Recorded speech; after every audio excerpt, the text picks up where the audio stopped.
Welcome to Get Your Bell Rung Pro Wrestling Podcast. We are going over the Survivor Series WarGames 2025. With me is Robbie Idol, a former WCW talent, a current author looking up at the lights. And with us, as always, is the cooker, Bob Cook, Hall of Famer, WWE, WCW. How are you gentlemen doing? I'm good. How are you doing, KG? Doing good, man. We did our traditional cutting the tree down, because we can't just go get a tree. No, not my family. We actually have to work and cut the son of a bitch down. So did that today. How was Thanksgiving for you guys? It was good, nice and quiet. The wife and the two dogs and me, and that was it. And I was happy with that. How about you? Yeah, it was good. It was my wife, my boys. My daughter wasn't able to get to us till Friday, so it was my wife, my boys, and a friend of mine. He comes over every year for Thanksgiving, and nice and chilled, man. We don't have a whole lot of people over for the holidays. Not like it that way. I am not someone that likes entertaining people that I normally wouldn't entertain to begin with. So just because it's the holidays, I'm supposed to have them over. Yeah, screw all that shit. How was your Thanksgiving, Bob? In-laws showed up. I hate the holidays. It's the most phony time of year. Fake smiles, fake sentiment. It's all bullshit. You know what? Point that I was exactly making. Why do I want to have people over that I wouldn't have over to begin with? I just don't do it. Don't do it. My wife is in the same mindset. Although, you cook, I think it was last night. Yeah, Survivor Series. You're talking about, chocolate covered raisins, milk, Mountain Dew, and you grossed my wife out. She was like, "That is a terrible combination." I'm like, yeah. Yeah, but who doesn't like chocolate covered raisins with milk? She does it. Chocolate and milk go together. What are we gonna drink? Beer with it? Oh, it's a beer like pizza and beer. I can't comprehend that disgusting combination. She doesn't like raisins. I don't mind chocolate covered raisins, but I draw the line at the milk. I'll drink pop with it or something. Milk That's disgusting. It offsets the whole deal. Too much sweet. Yeah. Nah. I guess maybe. You probably don't think steak should have ketchup on it, which I don't either, but who gives a shit how other people choose to live their lives and how they choose to eat? I eat my steak with ketchup.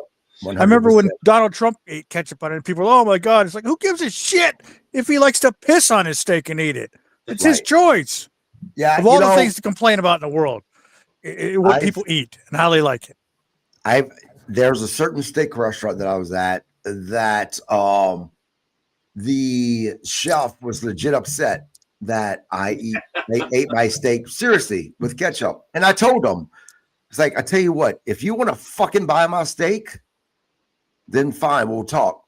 But I buy my own goddamn steak. I will eat it the fucking way I want to. Right. I was in a steak restaurant one time and I asked for steak sauce and the waiter got upset. He was like, take a bite without steak sauce. And that's like saying, if you would, are you paying for it? I'm like, you like how you like it. I like how I like it. Well, that's like saying I won't lay out in my backyard naked if you want to pay my property taxes. Right. Well, and it's, I've gotten into a few little debates with a few professional wrestling fans because Survivor Series, it was the worst. It sucked. And I said, look, if you didn't like it, that's on you, but don't generalize for all fucking people and say, in a broad statement that it sucked. That shit aggravates me. When we do this podcast, I speak for myself and you guys speak for yourselves. We're not telling people that they should agree with us or disagree with us. We're going over what we liked and what we didn't like. And Bob, what did you think of Survivor Series? I thought it was good. I had no problem with it. All the matches were good. I saw a news report from the area, San Diego News, and the people they talked to, which I get can be picked and choose who they talk to, but everybody they talked to loved the show. I'm talking about people who were there live. And Right. the live crowd indicates the true joy of the occasion, and the live crowd was going crazy. So what I say to wrestling fans who didn't like it, they're simply whiners. Some people could never be happy, no matter what. Right. Right. You know, I thought that, and Robbie and I was talking about this. I thought it was fine. Did I think it was the best Survivor Series? Nope. Did I think it was the worst Survivor Series? Nope. I thought it was fine. I don't regret watching it. I had a good time watching it. Sure, you know, we had talked previously on the podcast about what we expected of Survivor Series, and Robbie and I both thought that the women's match, the WarGames match, would steal the show. For myself, I was wrong, but I don't think it was horrible. It was fine. Robbie, your thoughts on it? I liked it. I mean, I thought, you know, the 4 matches they gave us were good. Like we talked about a little bit before we went on. I mean, here's the problem with the WarGames thing. Each and every year, we're expecting something bigger and badder, you know, and because you didn't get the bigger and badder in this didn't mean that match was bad. I mean, you just didn't get the bigger and badder stuff. I mean, let's see who wants to do that swanton bomb with a trash can on their head off the top rope. You know, I saw a report saying, oh, the girls were waiting for. Care if they set it up like that or not, they better catch her ass off of that, you know. I mean, to take that risk to do it. But I mean, the match was fine. Everything, it was good. I mean, you know, we're just, everybody's waiting for bigger and badder each year. And I mean, I guess you don't get that every year, you know. Well, is it one of those things? Do you think that is there a such thing as having too many big stars in one match? Right? Because when you have all of your headliners in one match, do you think it makes the fans, including us, have that unfair, that the bar raised at an unfair height? You know, our expectations is probably way too high than what it should be. Think that's part of it? Oh, totally agree. Yeah. Totally agree. Yeah, and you know, you're talking about when Io Sky got up very top of the cage, and had the garbage can over her. I told my wife, I went, I want them to get the spot done with. I am definitely afraid of heights. Even watching on TV, it fucking freaks me out. And then on top of it, you put a garbage can over yourself, and you just take one wrong step, and it is disastrous. Man, my heart was going 1,000 miles an hour watching this. I love the spot, but I hated it at the same time because I'm like, oh my God. Right. And then when she did like what she did to Swanton, I mean, seeing what she was doing and knowing that, I mean, I kind of freaked out and thought, I hope you hit this spot. You know, I hope you pull this off. Just, you know, I couldn't imagine doing that with a trash can on, let alone like even when I got reinvented. Right. There was no way I was going to try a swanton bomb off the top. And I mean, I reinvented and did a ton of stuff, and I even learned how to do the moonsault off the top. But there's no way I was trying to do this. You know, there was no way I was going to try doing a swanton. Yeah. Well, I'll tell you, this event didn't suck too bad because we have some historic first times for this Survivor Series. This was the first time Survivor Series was held in an outdoor venue. This was also a first time in a MLB stadium, and is the first WarGames inside of a stadium since 1988. The attendance was 46,016 people, man. I mean, the numbers say that it was successful. And again, I liked it. Let's jump into it. We started off with the women's war game match. Team Rhea Ripley, AJ Lee, Charlotte Flair, and Io Sky, Alexa Bliss versus Team Lynch. Becky Lynch, Asuka, Kairi Sane, Nia Jax, and Lash Legend. The results, Team Ripley wins. What did you guys think about this match? Start with you, Bob. I thought it was a good match, and like I said, whoever wins the ladies' match will dictate who wins the men's match as far as the baby faces heels. Right. But I can't think what I was going to say. You ever have those moments where you're trying to think of something to say, But I thought it was a good match. Everybody busted their ass. There was going to be a lot of sore women tomorrow, I think. Yeah. Today, now. Today. Yeah. Yeah. By the way, you swerved me a little bit. I got whenever you posted on social media, it was good to see what was her name? I said it was awesome to see Ronda Rousey back. Yeah, I was like, you son of a bitch. You better be just trolling because I was pissed because you knew I'd be watching this late. So I was watching for it. I went, Ronda Rousey better not come out. She didn't. But the women's match started with Charlotte Flair and Asuka. And then we seen Alexa Bliss come in. We got Kerry Zane. Kerry Sane enters.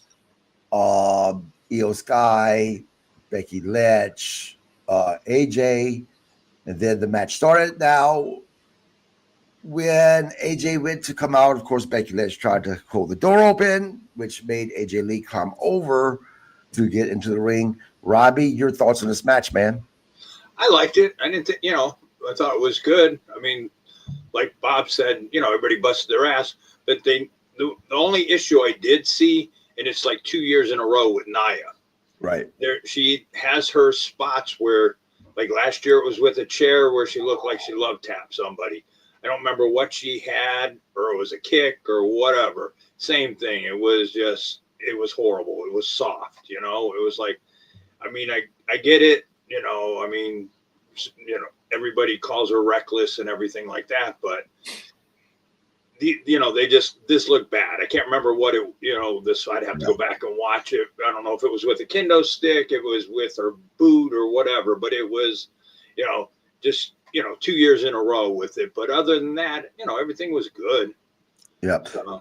Bob, what did you think of the punches that AJ Lee and Becky Lynch were throwing at each other? I thought about you. I was like, come on. The one thing I noticed is a lot of the punches last night were better than normal. Like some people were working harder to throw better punches. Like Dom was throwing better punches. CM Punk was throwing better punches. A lot of the guys seemed like they were working harder to throw better punches. I can't specifically remember the AJ Lee. But as far as Nia Jax goes, she actually looked in the mirror before she went out and said to herself, "This is a good look." I almost posted that, but I didn't want to shame her. But she actually looked in the mirror and said, "This outfit works for me," and went out in front of 46,016 people, and who knows how many watching on ESPN and watching for free like scumbags Robbie Idol and Bob Cook do. I wonder how many people thought that was a good look. Well, I was gonna bring that up. I wanted to know who in the hell told her to wear white out there. Yeah, block that stuff up, man. I wear black. Does she not know as big as she is that white makes you even look bigger? Right, here's the rule of thumb: fat bastards or bitches wear black. It's the rule. What do I got on? I got a black Terry Funk shirt on. I got a black collar and elbow hoodie on.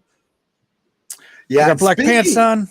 Speaking of gear, so the gear that Charlotte Flair wore, apparently it was made by, there was a young lady there. She's been fighting cancer. They talked about it, and it was made, I'm not sure if it was made by her or the material came from her, but it had something to do with this young lady. I think it was the design. Maybe the design. Yep. Yeah, Nia Jax, my wife even made the comment that she's like, why is she dressing like this? It's looks terrible. Yeah, whatever. Somebody loves her. I mean, next was a lot of people say it was the match of the night. And I actually kind of agree. John Cena versus Dominic Mysterio. This was definitely an entertaining match. It really was. Robbie, what was your thoughts on this match? I agree. I think it was the best match of the night. If I had to rank them, so this would have been the best night. Best match of the night. I know people said, "Oh, too much interference, this, that," but it worked. It worked in this match, so I didn't have an issue with it. I mean, just because it worked, it made sense. Now, I did have one issue with it. When when Dom was out faking that injury, and the ref was looking at Dom, not looking in the ring, looking at Dom. And then Raquel Rodriguez comes in and does her finisher on Cena. That's when we seen Dom jump up, get into the ring to cover Cena, and the ref refuses to count. Now, my problem with that is this. The years and years I've been watching professional wrestling, the rule is the ref doesn't see, the ref doesn't see, and the ref obviously did not see what happened. So for him to get into the ring and decide, nope, I'm not doing that count, that bugged me just a little bit. But it is what it is. It was still the match of the night. Because look, they even swerved me. We seen Liv Morgan make her come back. She gets in Dom's face, slaps Dom. And I'm like, oh shit, they are bringing her back as a baby face. She hugs John Cena, jumps around him. And I have to tell you that was the best bitchy, evil looking face I've ever seen anyone make in pro wrestling, boy, because she looked like she was a serial killer when she made that facial expression. And I think everyone around the world who was watching this all said collectively, oh shit. She then gave old John Cena the nut shot. By the way, Bret Hart has been complaining that the old nut shot, he wishes they would stop using it. He hates when Ric Flair uses it. He thinks it's lame. Well, fuck you, Bret Hart. I bought into it. I thought it was good. Dom did his thing. Got the 1, 2, 3. Dom now is the IC holder for the second time. Bob, your thoughts on this match and the return of Liv Morgan? No, it was a very good match. Like I said, and Dom stepped it up with the punches. The other thing with Liv Morgan, when she did that, first thing I thought was John Cena's turn, because it was the same thing. He hugs Cody, looks at The Rock, and it's the same facial expression. Right. It's like the cage. Both cages did the same spot where someone comes out and they were holding the door and they climb over the top. Which that's it was just much better though. The face that she made was so much better than The Rock. You know, the John Cena face that he made. We talked about The Rock, man. The most evil face ever was Vince McMahon, all bloody, creeping up by the apron in his match with Hulk Hogan at WrestleMania 19. That was the best evil face. Right. Michael McCurdy, our co-host, says Dom versus Cena was the best match of the night for me. Liv looked amazing. Glad to see her back. Michael, my question for you, sir, is if you're commenting on this podcast, why are you not on this podcast tonight? That's what I want to know. Yeah, I agree. This was the best match tonight for myself as well. I thought it was great. I'm glad to see Liv Morgan back. Now, I'm so curious what's going to happen between Liv and Roxanne Perez, because when she got injured, they were kind of playing on there was some issues between the two. So I'm wondering if they're going to get back to that, or are they going to sweep that under the rug and we're going to see a whole new storyline with Liv Morgan and whoever else. What is Robbie? This is a question. Do you think they should pick up from where they left off with Liv, with her and Roxanne Perez having issues? I would. You got to do something. Like we've talked about, I think creative is coasted, so I would think try to pick up with it or run some kind of a storyline with it. Show, at least make us think there's going to be a feud or something, give us something. The look that she gave when she was in Cena's arms, she looked possessed, right. And then you knew something was up and everything. So, it was probably, to add to that match, it was great, so it just added to the match. Yeah. The match was good. I know, like you talked about about the thing, when he went to go do that Hurricanrana on the floor and hit his shoulder, I honestly thought he screwed himself up. I thought that was a screw up in the match. And I went, oh damn, because I went, oh damn, that had to hurt, Yeah. I agree. I really thought that he was injured for a moment as well. Yeah. Bob, do you think they should pick off from where they have started, or should they start fresh Because look, they've been teasing a breakup between Judgment Day for God knows how many months now.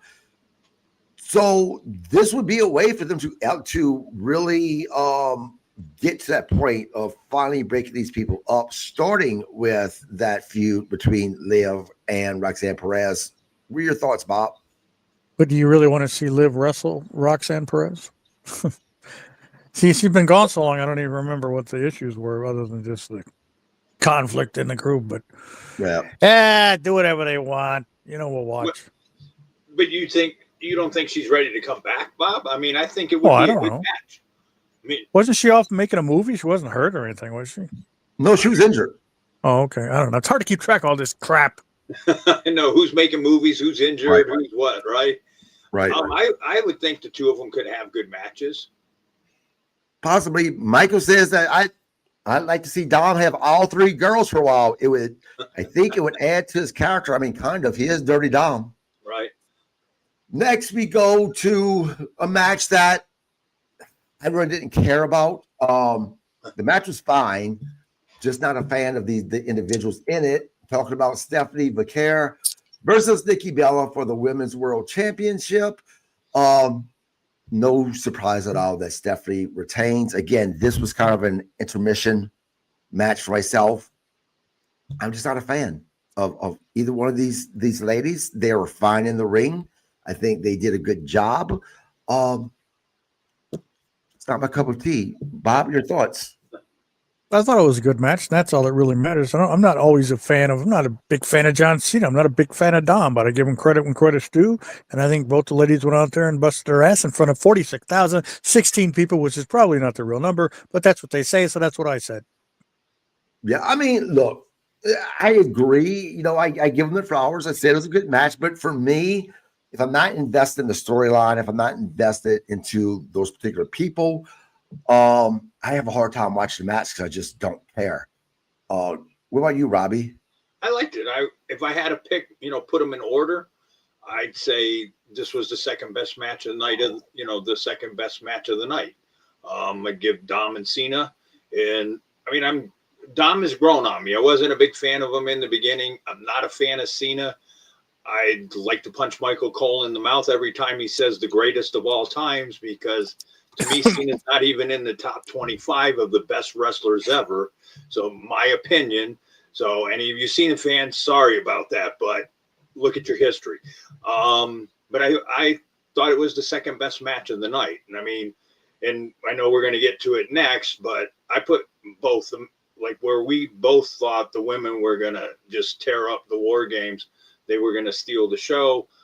I'd say the women's and men's were both equal. They both were good, but nothing that maybe, other than the Io Sky. But I mean, they both, in both matches, they busted their asses and everything. But just, I guess, like we talked about, we're looking for the something bigger, something better, whatever each year. But this match was good. I mean, I thought, I wasn't sure if Nikki could hang with her. She held her own with her, and it was a good match. Like I said, to me, second best match of the night. The night. Yeah, Mike says Stephanie is great talent. Don't say anything bad about her. Look, Michael, that's great if you like her. First off, I don't ever really shit on a talent. If I don't like something, it's usually, and what I always say, it's for myself. I'm just not invested in them. They're fine performers. A lot of times it's because of the character. Chelsea Green, I think, for example, is an amazing talent. I don't like her character in WWE. I like the Chelsea Green of the old back during, Lucha Underground days. When it comes to Stephanie and Robbie and I were actually talking about this, I think that I would be able to be more invested in Stephanie if she was a heel, because it almost looks unnatural, her being a babyface. She looks like she's just a heel. So I don't like her character right now. Again, she's fine in the ring. And as I said earlier, her finisher is incredible. I think she has an incredible finish, especially when she's able to hit it and land dead on. Incredible. It really is. Next is the men's WarGames match. And there was a lot happening in this match. The match was fine. The big surprise was a masked man showed up, hit the stomp on CM Punk. Now, I think they did that. Obviously, they did that purposely to try to make people think that it was Seth Rollins. The guy didn't even fit Seth Rollins' description. I mean, even with a mask on, he was, I think, maybe a little bigger than he was. But yeah, I mean, I thought the match was fine. There was that nasty spot where Brian Breaker landed on his damn neck. I was like, holy shit, is he okay? This is why Brian Breaker is such a freak, though. He's in such great shape. A lot of times those muscles will protect you from a nasty spot like that. What'd you think about this match? I thought it was a real good match. The most amazing thing last night was they were able to get 3 hours and 10 minutes out of 4 matches, which in a sense is kind of pathetic because Survivor Series is one of the big 4 shows of the year. God, at least come up with 6 matches and make it go a little longer. I know Michael don't want to hear it go longer, but for the 4th biggest show of the year, you'd maybe go close to 4 hours. Give a few more people a shot on the show, like the LA Knight or whoever you want to put out there. But they were able to do it because those long entrances, everybody got their entrance music. The WarGames, the original WarGames, everybody's standing outside the cage and it's their time to go in. They're in, boom. But I get, times change. It's more spectacle. But I thought it was a good match. And that Braun Strowman, I saw that, not Strowman. Oh my God, what did I say that? Braun Breaker did that thing on his neck. I was like, oh, well, that guy's career might be in jeopardy. Matt Bourne did that to me 30 years ago. My neck's still screwed up. Dropped me on my neck from what do they call those, belly to back suplex? Right. He's probably sore today. Michael says neither WarGames match held his interest. I disagree. I thought it was fine. So we started off with Cody Rhodes versus Brian Breaker. Then at the 5-minute mark came Bronson Reed. 10-minute mark, Jey Uso enters. 15-minute mark, Logan Paul enters. The 20-minute mark, Jimmy Uso enters. And then we seen the 25-minute mark, entry number 7. That was Drew McIntyre. The 30-minute mark, Roman Reigns enters. Really big pop. And then, of course, the final entrance was Brock Lesnar. No, Brock Lesnar actually entered before Roman Reigns. Had that backwards. Brock Lesnar enters, and it threw me off because the rules of WarGames, if anyone leaves the cage, then he forfeits his whole team. Well, we've seen Brock Lesnar go to the stairs, and then as Roman Reigns was entering, who was the last guy to enter, he met Roman Reigns. They started fighting on the floor. But the caveat was the match hadn't actually started yet. Hence why Brock Lesnar was allowed to do this. I was surprised that Brock Lesnar just really didn't seem to have a whole lot to do in this match, to be honest with you, besides that spot with him and Roman Reigns. And while he came in, pretty much cleared everyone, kicking their ass. Then that spot with Roman Reigns. It seems like after that, he was just kind of in the background during the match. What start with you, Robbie? What did you think about Brock Lesnar and his role in WarGames last night? I thought he was okay. I mean, I guess I wasn't. I mean, watching him clear the ring and everything, it was a typical Brock. I mean, but now you bring that up, it does kind of, just kind of seems like he was in the background, and everybody else was doing their thing. Yeah, I mean, Brock Lesnar is not known for having a very long matches. Bob, what did you think about the interactions between Roman Reigns and Brock Lesnar? Does it make you want another match between these two, a one-on-one match? We've seen it before. Sure, why not? It's been, 3 years since they had a match? I mean, they've always had good matches. Why not? It's marquee. It would draw. Yep. I'd rather see that than LA Knight against either one of them, or. Yeah, I agree. Another spot, CM Punk, Logan Paul, they climb to the top of the cage and just kind of get into a slapping match with one another. Was that Punk or was that Cody Rhodes? Wasn't that Cody Rhodes? Yeah. Cody Rhodes and Logan Paul. I'm sorry. Because you said CM Punk, but I don't know. I did. Yeah, but I thought their punches looked good up there.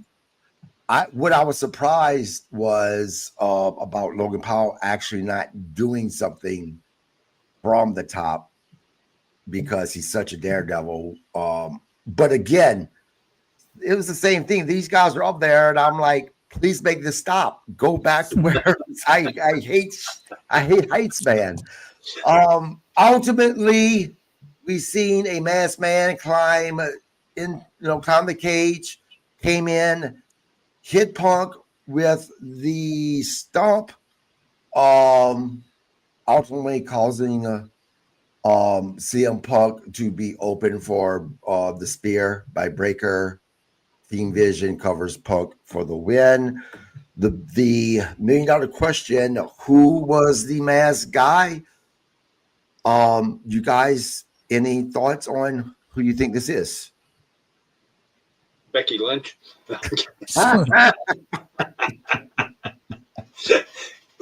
Well, we know we've heard Seth Rollins, Austin Theory, but we know Rollins is hurt. I don't know. I mean, whoever it was has to be pretty agile because he got in and out of that ring pretty quick. He climbed that fence pretty quick. He was agile. Yeah. I don't know that Austin Theory's that agile. So I heard Austin Theory. We talked about it. People are also saying Tony D'Angelo from NXT. I've heard Orton. People have said that Moxley or Dean Ambrose. So it's not Orton. The guy was not big enough to be Orton. Guys, Jon Moxley is still under contract with AEW. Matter of fact, he's about to get in a storyline.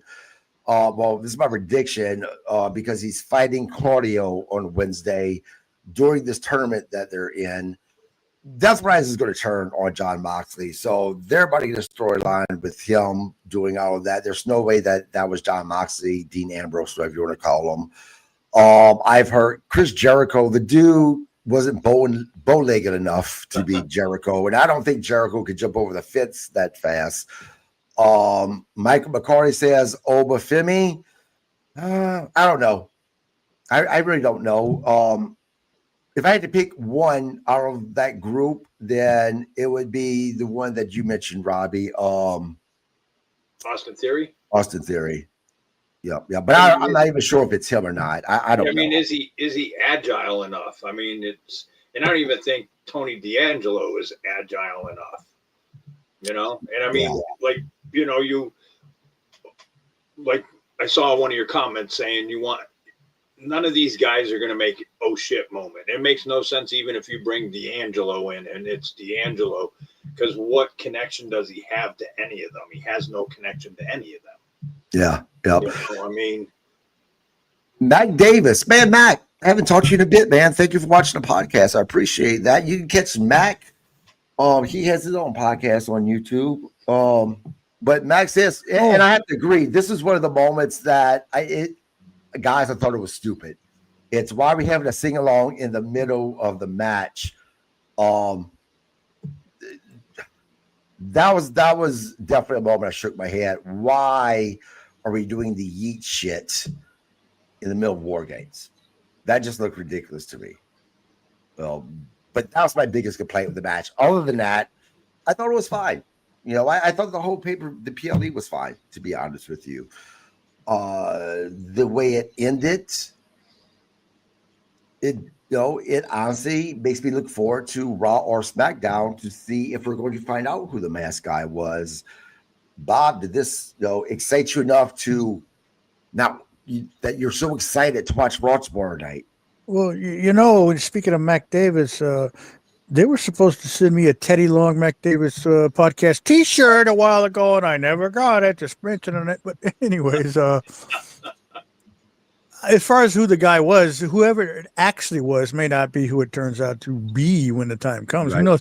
But the way things is done nowadays, you don't even know if they know who's going to be. They could, just making people talk, and it could be completely different to who we think it'll be. Definitely whoever went up the case was not Randy Orton. And I think if it was anybody, it would be Austin Theory. He's a guy's in his 20s. He should be able to scale a cage with his eyes closed and half his foot numb. Yeah. But, so But if it's again, you can't think of anybody that would matter though. If it's LA Knight, who cares? Yeah. If it's who it really was, I think it was Omos. It was a black guy. Obviously, it's all black. Oh wait, that was an outfit. Never mind. No, but who knows who it is? Maybe it's Edge, but because he couldn't climb the cage, they had to have some young guy do it. Yeah. Mac Davis says, Bob, send me your info again. I'll send another. Oh, he sent one? Oh, geez, I feel bad now. Yeah. Another issue. Don't worry about it if you sent one. I just figured you got sidetracked. I don't want you to have to send another one. Another issue that I had, and this wasn't on the PLE. So before Liv Morgan showed up, my wife showed me an email that she got early in the day from WWE because she gets emails with discounts and all the other crap, right? On this email, it literally says, Liv Morgan returns tonight. Now, why would that be on the email before your PLE even starts? Because I'm assuming this was supposed to be a secret, or did they release that she was going to be back before she returned? I didn't hear anything. Yeah. Well, she called me and told me she was in Australia for a month, but guess she lied. Women can't trust any of them. I'd be willing to bet any amount of money that as much as you hate to fly, if Liv Morgan called you and said, I'm in Australia for the month, you would have been going to Australia. You are correct. I hate to fly, but I like other things that I think. Right. So are we going to also talk about what happened after the match? Go ahead. So did you see as they were heading back and some kid came out to give Heyman a hug and Heyman shoved him? Yeah, that was great. He shoved him harder than his checks bounced that he passed out in ECW. That's pretty hard. Yeah, but I mean, I have to believe that was a plant. That had to be a plant. I mean, if it wasn't a plant, I could see pushing an adult, but a kid, I mean, you'd break character for a kid. It's a kid. I wouldn't. Well, I know you wouldn't. You're a prick all the way around, Bob. But the little bastard should know better. His parents should have him on a reins. And you're a heel. Look, there is. Michael McCurdy says that talking about Bob Cook, he'd be going down below, down under. Mm-hmm. I'd bring a tent and camp out. That's what I'd be doing. There is a video going around, and fans are crying that MJF was being rude to fans as he was signing autographs and taking pictures. And the particular video shows a dad and his two kids who are all three very overweight. And MJF makes the comment about them, going to have diabetes. Look, he's a fucking heel. I love it. Why do some fans want these guys, the big heels, right? The ones that we love to hate, to all of a sudden turn to nice guys doing these appearances? No, I want to see MJF be a fucking asshole. When he is at all of his. Was that recent? Yeah, well, I don't know if it was recent or not. I just know it's going around right now. MJF just got done filming a movie. He's supposed to be making a comeback to AEW soon, but reports are saying that he really likes Hollywood. He really likes making movies. So the question is out there: is MJF going to actually return back to pro wrestling? I think he's going to. He's still under contract with AEW. The question should be: will MJF resign again once his contract runs out? If he has a lot of offers in Hollywood, MJF will be back. But the video, I doubt if it was a recent video, but nonetheless, it's still the same. He's a heel. Well, I want to see him be a heel.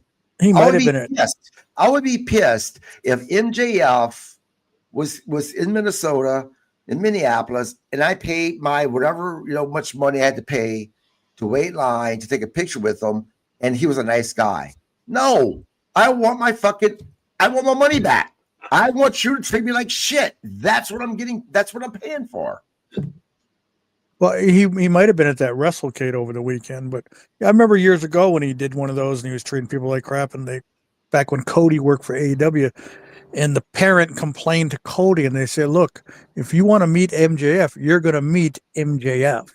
Right. So either accept it or don't go meet the guy." And I think it's hilarious. I've seen him do that to people. I think it's great.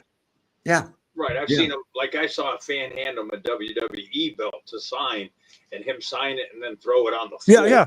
Classic. You know? I mean, you kind of, especially handing him a WWE belt and the guy's in AEW, what do you think? Especially because he does. I mean, he he's always in character. Right. It goes back. I tell people the story of when I was talking to Terry Funk back in '89 in Miami when he was wrestling Dusty Rhodes, just before he went to Wrestle War to attack Flair that year. And I was talking to him, and he was sitting on a forklift, and the security guard came over and told Terry to get off the forklift, and Terry just gave the guy a look and told him to fuck off. And I didn't think anything of it other than I was amused by it. And then later we were standing by the curtain and we're watching the matches, and a kid came up to the curtain and asked Terry for his autograph, and Terry was really rude to him, told him to get lost. And I said, "Terry, why were you so mean to that kid?" And he said, "Bob, if these people see me back here chumming it up with the kid, they're not going to believe that I'm the badass I'm portraying when I walk through that curtain in 15 minutes. And it made perfect sense to me. And he told me that when he, back in the day, not, later in life, obviously, but he said when he would get into town, as soon as he stopped at the first gas station, he was in Terry Funk mode. And that's the way you should be back in those days, especially. Nobody nowadays, you try to be kayfabe or be who you're portraying on TV, and people whine about it. "Oh, I can't believe it." Or Paul Heyman shoving a little kid. Didn't really shove him that hard. He shoved him out of the way. The kid shouldn't have been there. He went through 2 security guards. If the kid's too stupid to know he shouldn't go through 2 security guards, and again, his parents should have him on a leash. God, I take my dogs out there on a leash, but they're not going and running in front of Paul Heyman. So there you go. Yeah, I have to agree. One thing I like about MJF is he has such a good interview. When he goes on these different podcasts, he is able to be who he is, the asshole. He's a heel, and still give a good shoot interview at the same time. I respect that about him. I really, really do. Kayfabe is such a lost talent in professional wrestling these days.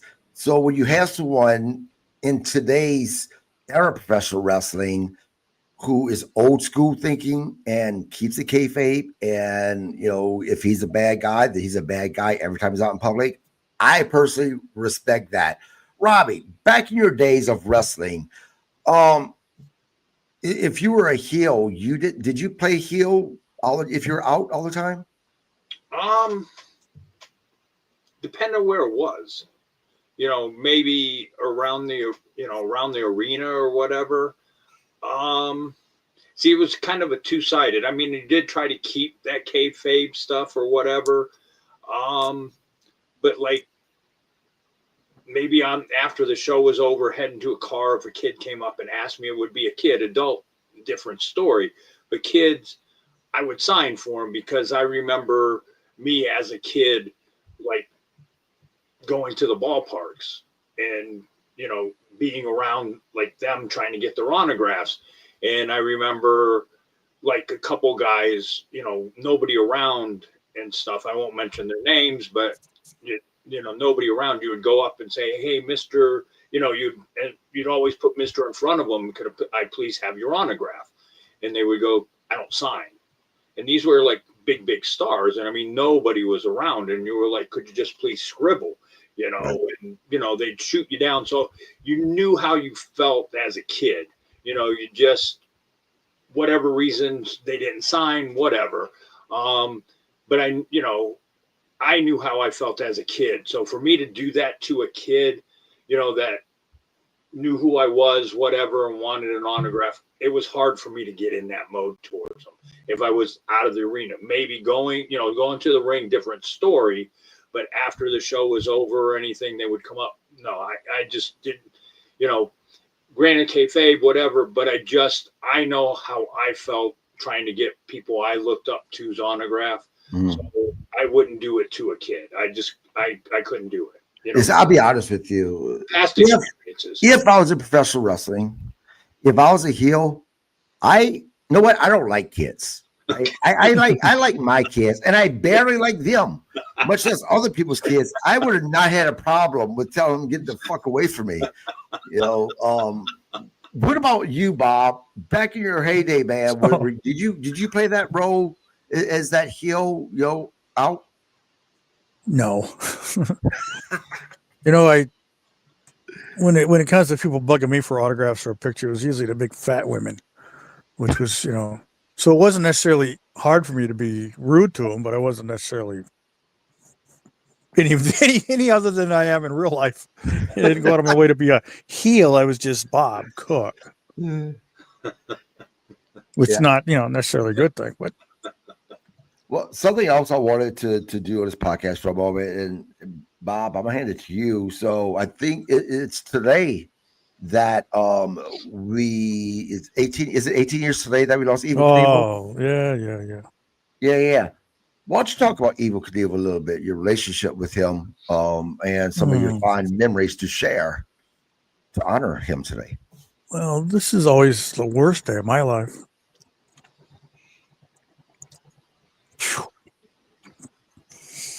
I didn't expect that.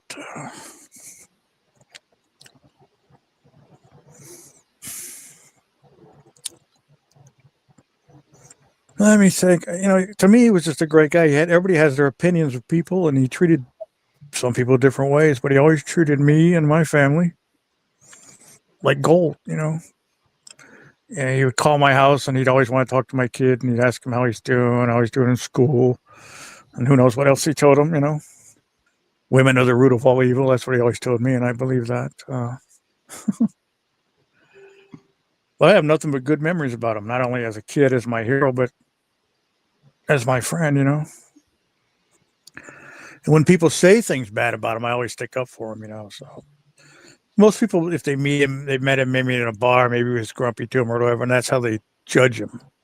And I've seen him be not necessarily nice to people in my presence, but I always just got a kick out of it, I was when he would do appearances locally, he would call me and tell me he's going to be, at the local Harley dealership and come up and hang out. And I remember one time we were at a Harley dealership, and I walked in, and I was walking by the office he was in. I was going to the bathroom, and he just yelled at me. He goes, "Hey, Bob, get your ass in here!"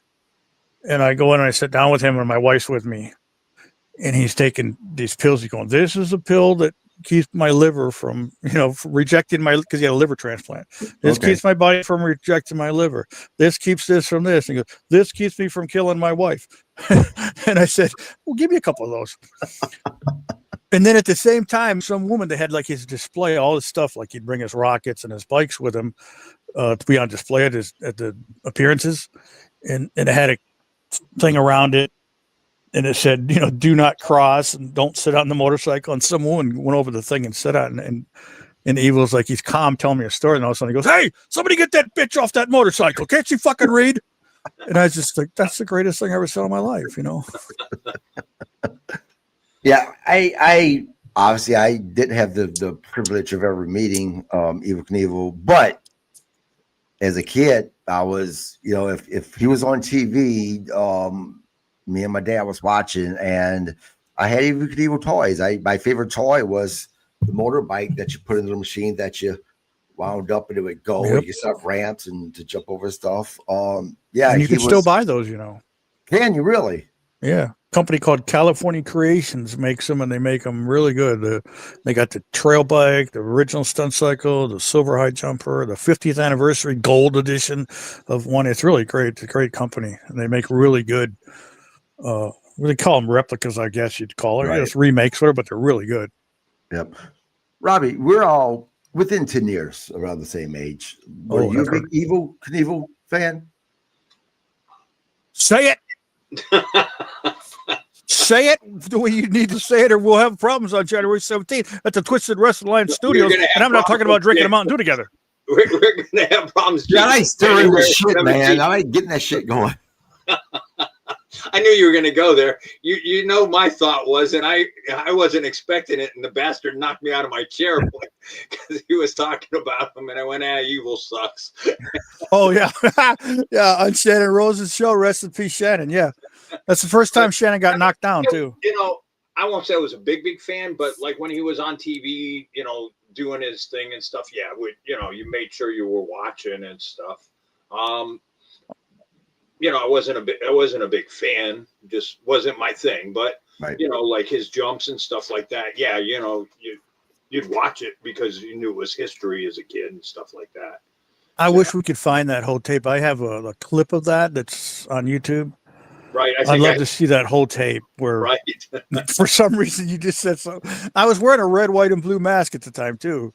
Where you? And Penelope was there, and I said something about Evel, and you brought up, you said that we got into a big fight. Yeah, that was good. I think Penelope's that was- biting you on the butt and hit you over the head with a Yeah, she flower did. pot, or Yeah. was that That was in Frankie your- Reyes that hit you with it? I don't remember, but No, it was Penelope. and I knocked Shannon down because he tried to break it up, and Shannon, had his arms in a Slings on sling. both arms. Yeah, I was the first guy to knock him down. It was great. Well, that was in your book. Yes. I never, Oh yeah, and I'm glad you both. I'm glad they came up because when I was reading this, the first thing that went through my head was this a work or was this a shoot that you really said Evel Knievel sucked and this was a real fight?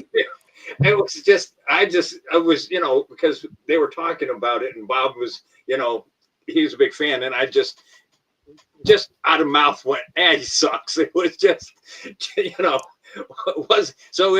it wasn't even planned. I mean, it just happened.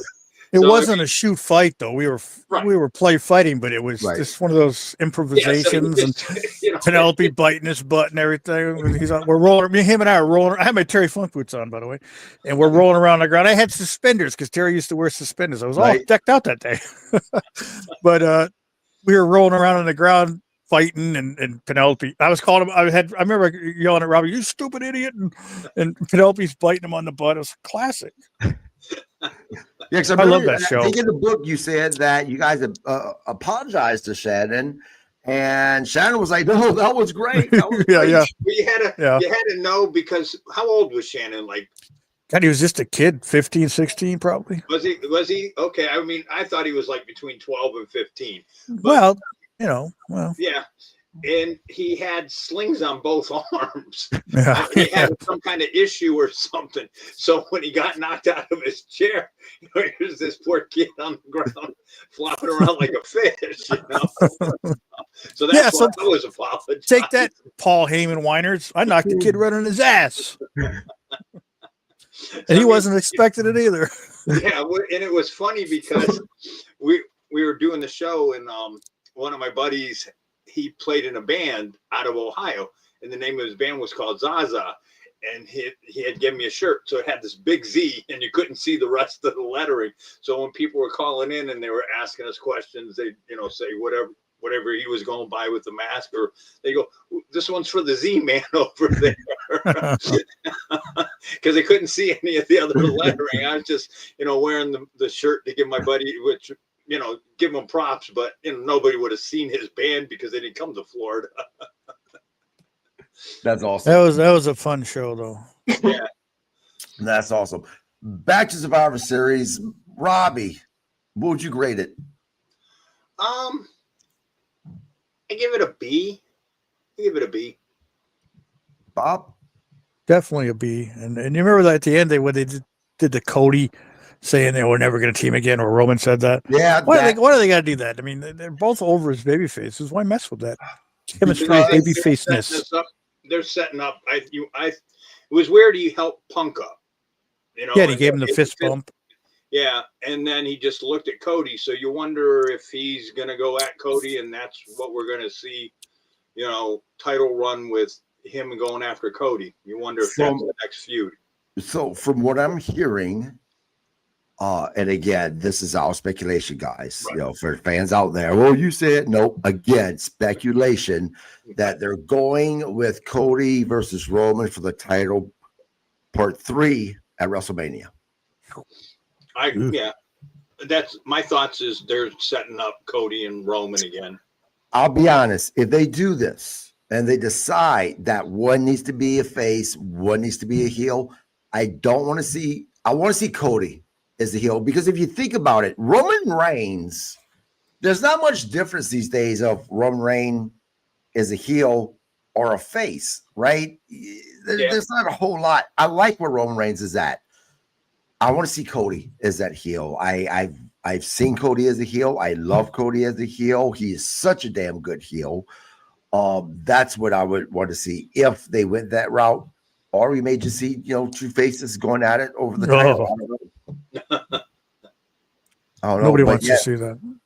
Yeah, that's again speculation that's going to be part 3 at WrestleMania. And I mean, really, we're about to be in December. WrestleMania is in April.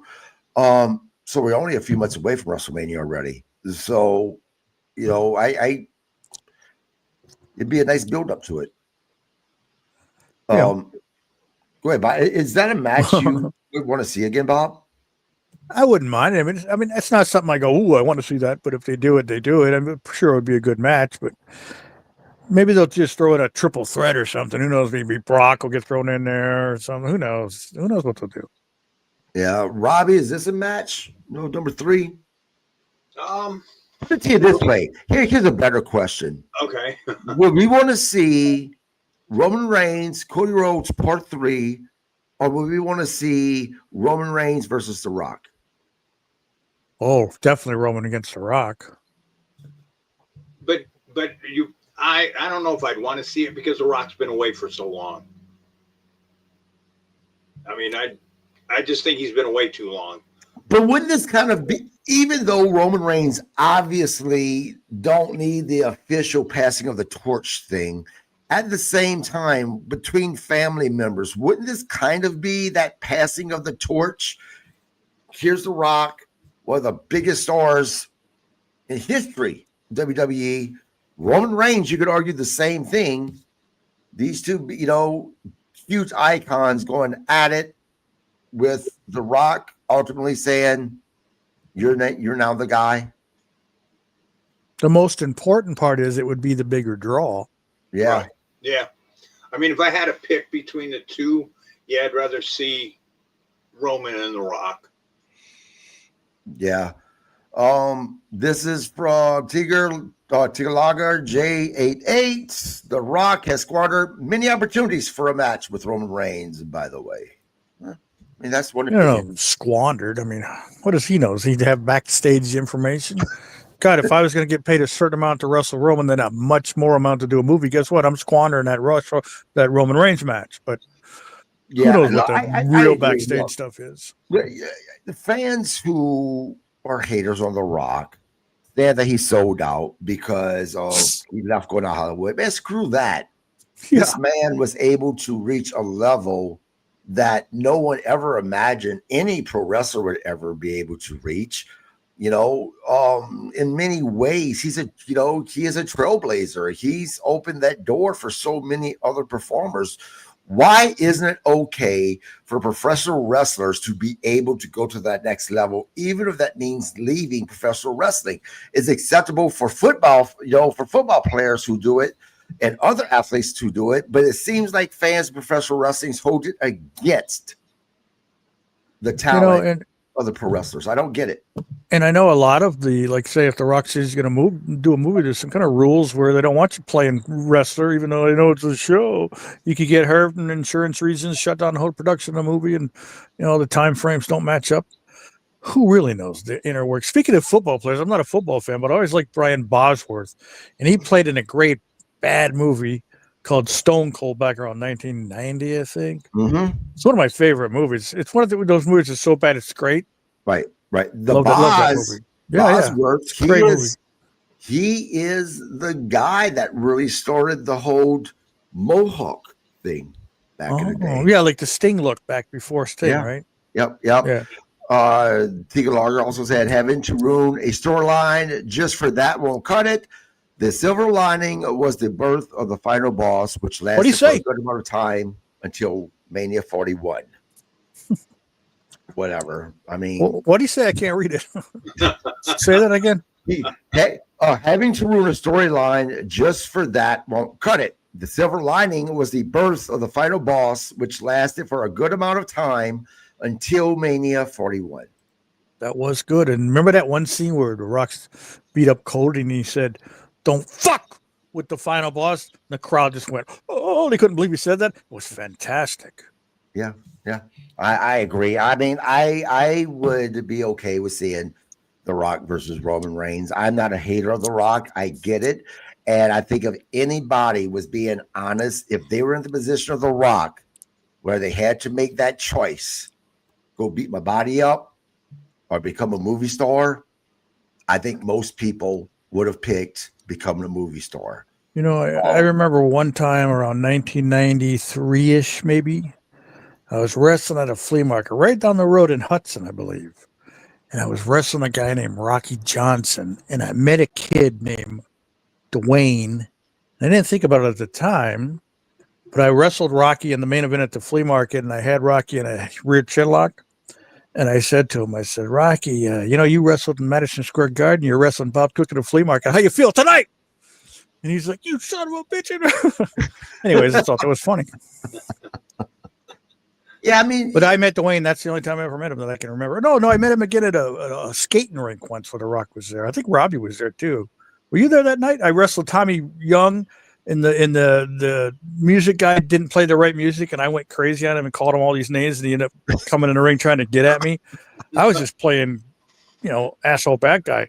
And the guy's dad ended up like scolding him and everything. And then I apologized. I want to apologize. I didn't mean to call you an idiot. You're a complete freaking moron. That's what you are. And it got him even more riled up. Remember that, Robbie? You were there. I think you might have wrestled Rick. I don't remember it. I'm pretty sure you were there. I know Rick was there. And that was the night that Al Costello from the Fabulous Kangaroos came in the dressing room. I don't know if ever heard of the Fabulous Kangaroos, but they're a legendary tag team in the day. And Al Costello walked in the dressing room. He was an older guy, probably in his 70s, and someone yelled, "Hey, no marks in the dressing room!" And I went, "Oh, hey, you freaking assholes! That Al Costello is a goddamn legend." And I went over and I apologized to him. I said, "Just ignore these idiots. They don't know their history." And I met him and was able to talk to him. That's just another story for you there that I enjoy. You brought up something. You used the word mark. I thought that was a word that has just been recently being used to describe these idiots. Has that word been around a while? Sure. Has it really? Yeah. Okay. It's been around since the beginning. I mean, geez, people who work the carnivals call the idiots that are trying to throw the ball in the hole that's smaller than or it's slightly bigger than the ball and it'll never go in. They call them marks. They sit there all day. Another dollar. Give me 5 more balls. Well, there's a guy that I want to come on my podcast that I am a mark for. There was 2 guys I was probably considered marks for. I'm not anymore because I have him on my podcast now, which is Bob Cook. But another guy that I would love to have on my podcast, I've tried to reach out to him quite a few months ago, and he probably doesn't check his DMs very often because I've seen he hasn't gotten it yet. But Bob Cook, you can help me with it. That is George South. Huge George South fan. Yeah. I mentioned that to George before, and he said he'd do it, but he said that he said I had to get my tech guy to do it. George still has a flip phone, for God's sakes. So I'm serious. George is an awesome guy. He'd probably do it if he could figure out the logistics of it. Yeah. It's funny because I've seen updated pictures of George, and he looks like he's in better shape now than he was back then because he's much bigger now, like built wise, versus back in the day. He seemed like he was a smaller guy. And he's still wrestling. Don't you hate those older guys that keep wrestling? Oh, wait a minute, Bob Cook and Robbie Idol. I have a feeling he moves better than both of us put together. Bob. Oh yeah, he does. It's funny. I go not to make the show longer, but when I teamed with George last year in North Carolina, when I was living with Fred and Sheila Altman, Fred and I flew to North Carolina, and I teamed with George against the Rock and Roll Express guy, Ricky Morton and Tommy Rich. And I swear, George spent 15 minutes because he always gets on a mic and he starts, rounding up the crowd. He had one guy that was like way up in the bleacher seats. It was like a high school gym or something. I swear he had the guy come down from the bleachers 5 times. He was so pissed. Come right out at ringside, and the guy took his shirt off, and he's all pissed. And George would go, "Oh, hey man, I apologize. Go sit down." The guy go way back in the bleachers, and then George started. And I walk over to George and say, "George, I bet you can make him come down again." And he just got on the guy again. And Ricky Morton comes over to, "Come on, George, let's get this shit over with." This is great stuff, though. Speaking of Ricky Morton, I'm sure maybe a lot of guys will get jealous. I took it as such a huge compliment. I can say Ricky Morton tried flirting with my wife. Really? In Missouri with the Fan Fest. He sat down with my wife right as I was walking up, and he told my wife, if this was 20, 30 years ago, you would have a chance. You'd be all over me, basically. And I kind of showed up, raised his hand. He looked up at me. He was like, I'm just joking around. I said, man, thank you. I think that's a compliment. I can tell you a couple of somewhat crude jokes that Ricky Morton played back in the day, but maybe that's not appropriate. Oh, it's always appropriate. Tell at least one. You can't bring it up and not say something. Tell one. I was on an elevator once, and I'm on an elevator. I don't know where it was, but I'm on an elevator, and there's these old people, several old people on the elevator winning, and Ricky gets on, and he goes, "Hey!" He points to me. He goes, "Aren't you that guy with that big nasty cock?" and I just was like, "Ay." And then there's another time. Well, you might not want to hear that one. But. No, I do. Well, okay. Well, we were at a gas station, and Ricky was there, and this girl got out of her car, and he went, "Hey, excuse me, ma'am, can I smell your feet?" And she said no. And he goes, "Well, it must be your pussy then." I started laughing so hard. But just that like ridiculous out of the blue dry sense of humor was hilarious. Sorry, Ricky, if I said some stuff that was meant for a few people in the general vicinity of the situation, but I just laughed my ass off. That's great. Robbie, you got any stories you want to share, man? Not that I know of. I mean, he tore his bicep once wrestling the legendary Cactus Jack. Oh, wait, that one's been told. Oh, that's great. Well, okay, yeah, I do have a story. Sure. Okay. So it was funny. So it's on YouTube, and you can, when I worked Arn Anderson. So. Well, that was rough, wasn't it? Huh? That was rough, wasn't it? Yeah, it was real rough. It was easy. I know.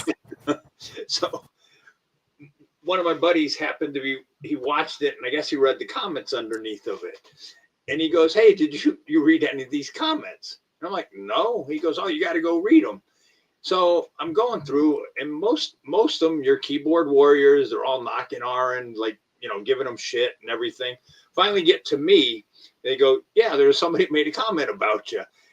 And goes, so I'm looking, and I get to the comment about me, and goes, "Robbie Idol doesn't look like a professional wrestler. It looks more like a teenage heartthrob." And I'm like, "Well, cool. I got put over by some guy I don't even know."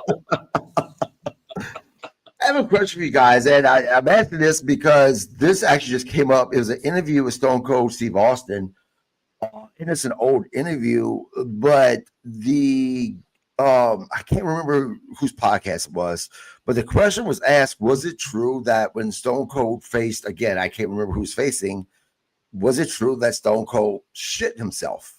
And he said, yeah, it is true. Have any one of you two ever had that moment in the ring where you just had to shit and it just happened during the middle of the match? Or have you faced someone that, they shit themselves? No, yeah, it happened to me once. I was wrestling on it. He was on a shitty indie show. They thought I was wearing black. I was actually wrestling the legendary Dean Malenko, and he gave me a big backdrop. And I used to take pride in taking really high backdrops. But that night, I kind of resented the landing. It wasn't like a flood of but it was just And I tell Dean, I was like, "Dean, I shit myself." There's a funny story that Jim Ross tells, and it's about some guy. It was a commentator, Leroy McGurk, a commentator promoter years ago. And he was blind. And Jim tells a story of a guy named Bob Cook who crapped himself. And it wasn't me. It was another guy named Bob Cook who crapped himself in a match. And Leroy McGurk knew it, because he was blind, But the funny part, when Jim tells the story, he goes, "But it's not the Bob Cook we all know," which he's talking about me. So there you go. Right. No, I can say I never did. Well, wait till January 17th, pal. We're going to see. Bob might do it again when I give him chops. You're going to shit the ring and the bed. It's the last show at the studios. Shit's going down. When something like that happens, do you guys call the match early? Do you finish the match off sooner than what you? Yeah. Well, I mean, it only happened once, and I can't actually remember, but I think we did. Yeah. Well, guys, only on Get Your Belt Rope Pro Wrestling Podcast. We'll talk about shitty things like that. Yeah.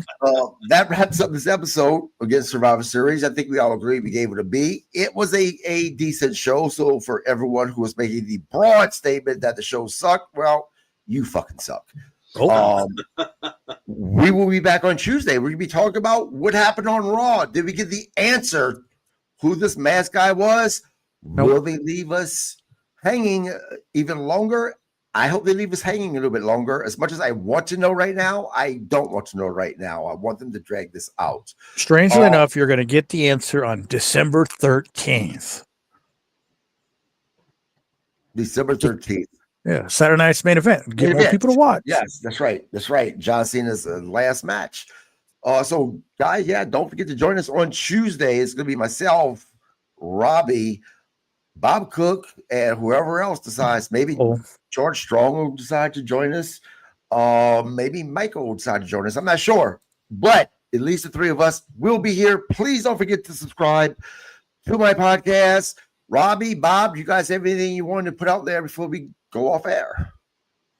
I'd just like to wish everybody a very Merry Christmas and a Happy New Year. I'm just kidding. I don't give a shit whether you have a nice. Yeah, I really don't. I really don't. You do, you don't, you don't. I don't care.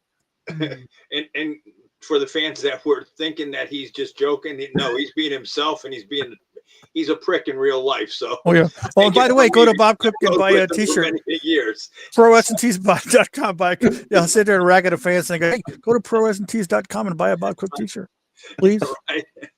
Coffins aren't free, and neither's Mountain Dew. Hey man, I just bought my Bob Cook shirt. I know, I appreciate it. So I get a whole $7 for that. Woo!